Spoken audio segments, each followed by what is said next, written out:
Again, guys, attention to detail. Welcome back, everybody. Today we're here to talk about the Atomi E30 scooter, and we're here to try to determine if it is worth your money. So, let's get this big box open and check it out.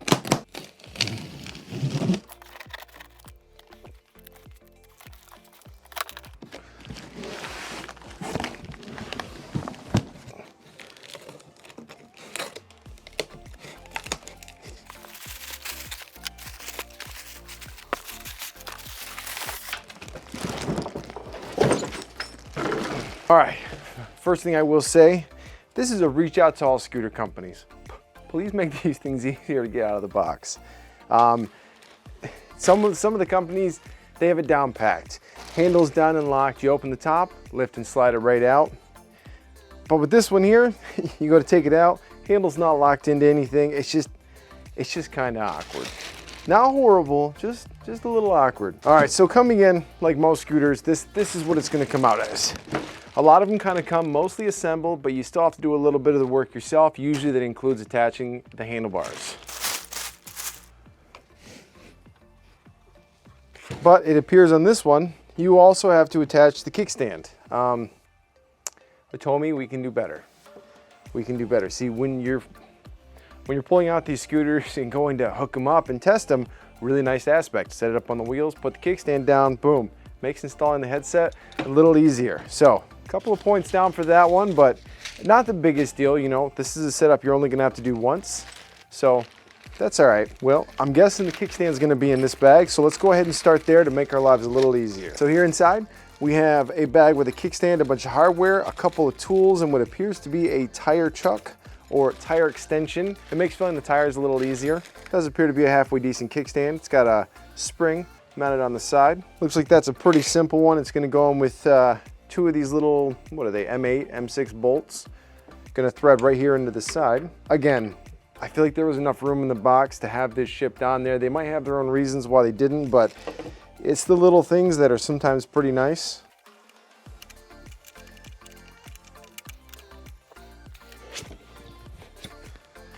Now, normally when I'm putting these together, I like to use my little impact attachment. It just makes life a lot easier, but I don't recommend doing that unless you're used to it, because it is very easy to cause damage to these threads with these smaller machine screws. Also, I will say, there's a lot of little improvements companies can do to make this experience a little better. One, putting the kickstand on ahead of time.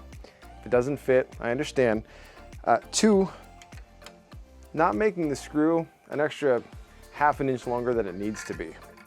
Especially now when most people are gonna be installing these manually like this. It's just those little small things, you know?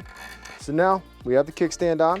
Again, didn't take super long. Now obviously included with this is also going to be instructions, which it would be definitely wise to check out if this is your first time doing one of these. Overall, still pretty simple process.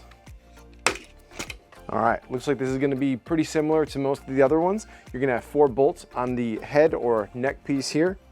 You're gonna take your little blue connector. They only go in properly one way. Just look for the little notch, and in you go. Then you kind of stuff this guy down in here and slide it in. Now it looks like the second thought I had about unboxing, where it'd have been nice if the neck was latched down. Well, it appears they didn't do that, because the neck latch down piece is right here, and this is going to be installed while we do this. So if we bring it down, looks like it's gonna go this way. All right, so we'll go ahead and get this installed real quick. It's 4 screws.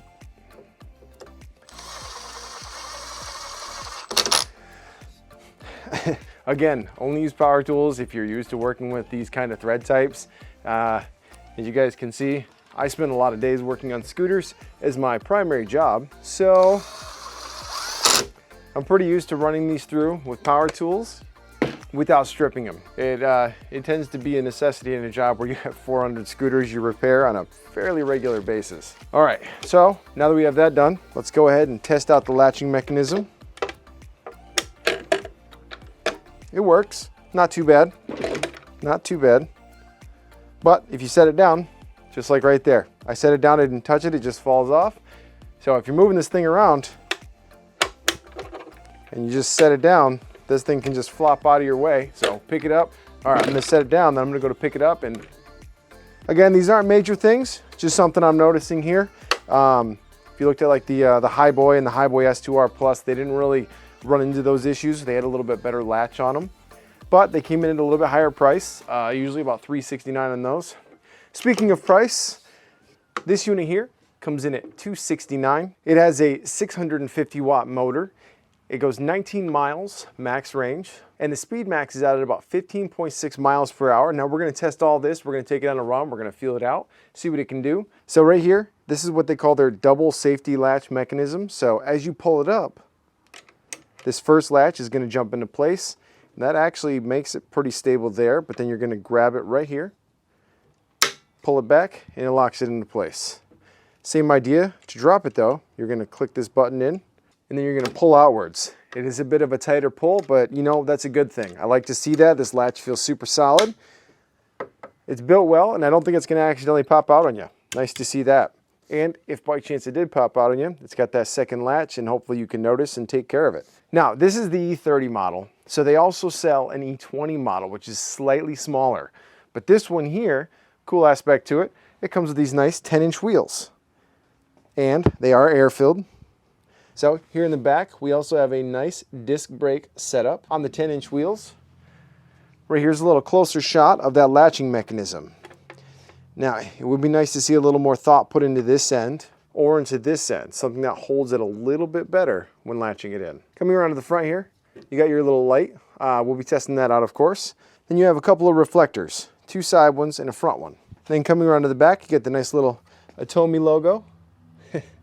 Again, guys, attention to detail would be nice. Like, even the sticker's crooked. Just those little attention to detail things. Like that right there, that would bug me. I might actually have to peel that off and fix that. Looks like we have a welded tube frame here coming down. Welds look decent. Then underneath here, and then underneath the bottom, right down underneath the bottom, you're gonna have your battery pack. All right, now talking about one of the more interesting aspects to this scooter and why I was interested in checking it out. So if you've seen my previous scooter videos, you saw the Highboy S2, S2R Plus, stuff like that. Well, the Highboy S2 starts at about 300 bucks on sale, and they have a 350 watt motor. This boasts a 650 watt motor. This is the motor right up here in the hub. Now, this motor is also going to function as a brake as well. With a top speed just under 16 miles an hour and a 650 watt motor, this thing should be pretty peppy and should be able to maintain its speed on a little bit higher gradients, just judging off of the power and experience I have with other types of scooters and other reviews I've done.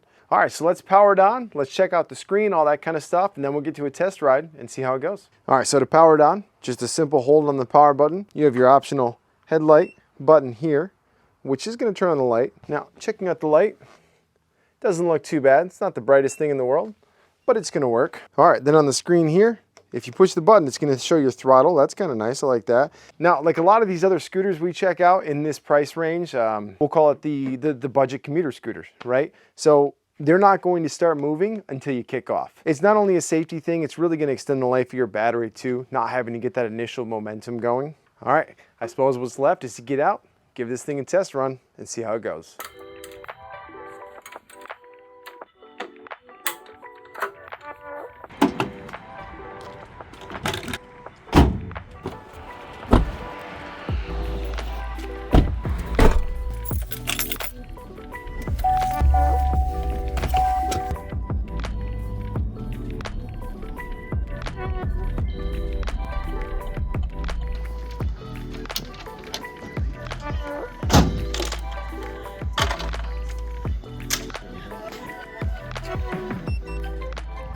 All right, so first off, the ride starts great. As you can see, it gets up to speed and it maintains really well. Now, as far as all the issues I had when this thing first started going, you know, the little clip issues, couple little quality control issues, I gotta say I was pretty pleasantly surprised. So even though a max speed of 16 miles an hour with a 650 watt motor is a little bit on the confusing side per se, considering a lot of these other companies, they're hitting 16 to 17 to 18 miles an hour, you know, with slightly smaller motors. But the Atomi here, the one thing I will say is it got up to speed quick. It maintained speed really well on decent slopes. Now, going up some of the bigger slopes here, this is a pretty big incline. A little hard to see in the picture, but this is a pretty steep incline. As long as you were on a decent footing, you know, as long as you had solid ground on it, this thing handled it pretty well. Going up these first couple of hills here, up on this bridge, you can see that she hit about 6 miles an hour, but once it hit that 6 miles an hour, it maintained, and once you got to the top, it sped right back up. Overall suspension on the ride, you know, even though it doesn't have any suspension, which was going to be kind of a concern of mine, you know, given we're in this budget price range. You look at the Highboy S2, it didn't have any suspension for this price either. But these 10-inch air-filled tires, they really held true. I did decide to do my hill test in this. Now, if you guys remember, I did the hill test as well on the awesome Leopard. That's a 1,000-watt rear motor scooter, and it couldn't make it up this hill either. So, just for a fun comparison, I thought I'd give it a try. Keep in mind, the ground's a little bit wet here, a little bit softer, but this scooter is really meant to stay on solid ground. You know, keep it on hard, compact dirt, cement, sidewalk, stuff like that. And honestly, you're going to be pretty pleased with it for the price. Another aspect to this scooter, it's got a really wide foot pad, and it's a very comfortable ride. Like, you can put your foot placement just about any way you want, and no matter how you have it, it's going to be solid. It's just overall pretty comfy. Now, on a full charge, I did run it through one full charge. I only managed to get about 14 miles, but let's keep a couple things in mind. One, I weigh about 185 pounds, and two, I was doing a lot of hill testing. It wasn't your average commuter ride. I wasn't riding down straight roads. I was going up and down a lot of hills. I really wanted to see what it would do. As you can see, I drove it across the grass a few times just to kind of feel it out. So realistically, if you're driving to work, you're on cement the whole time, or if you stick in a lower mode, you're probably going to extend that range quite a bit. Now, as far as handling bumps, most sidewalks, well, they're not perfect, especially not here in Michigan. That winter's not exactly the kindest thing to us. But overall, it handled them pretty well. Wasn't too shaky. Sometimes on the camera, it actually even looked a little bit shakier than it really was. But moving into it, not bad. So, coming into conclusions, do I recommend this scooter? Well, yeah, I kind of do. It's currently one of the cheapest offerings we've had on the channel. Now, there are going to be a couple other things to take into account. Are you moving your scooter around a lot? Is that latch mechanism really going to bug you? Now, there are a couple easy fixes for that latch. You could always put some kind of little Velcro strap around it, but do you really want to do that? So again, that's something that could use a little bit of improving. Overall, the biggest issue I saw with buying this is trying to find one in stock. These things were out of stock most of the time I was waiting to do this video. Now, I was waiting because it's winter here, and we've had feet of snow until our random temperature change, but I'm definitely going to say it's worth giving a shot. If you want a good solid commuter scooter that's lightweight, easy to pick up, easy to carry, easy to move around, but built really solid, check them out. The scooter was sent over to me by Atomi, so I appreciate you guys sending it over to me so I can get a chance to review it and check it out. We're going to put their links on down below. So on that note, guys, let me know, what do you think about this scooter? What do you compare it to? Are there any other scooters you guys want me to check out and compare in this budget segment? I want to keep reviewing these budget scooters because in today's world, that's what a lot of people are using. A lot of people like these budget scooters because they're such a cheap alternative if you live fairly close to your job or work or whatever. But on that note, thanks for watching, and we'll see you guys on the next one.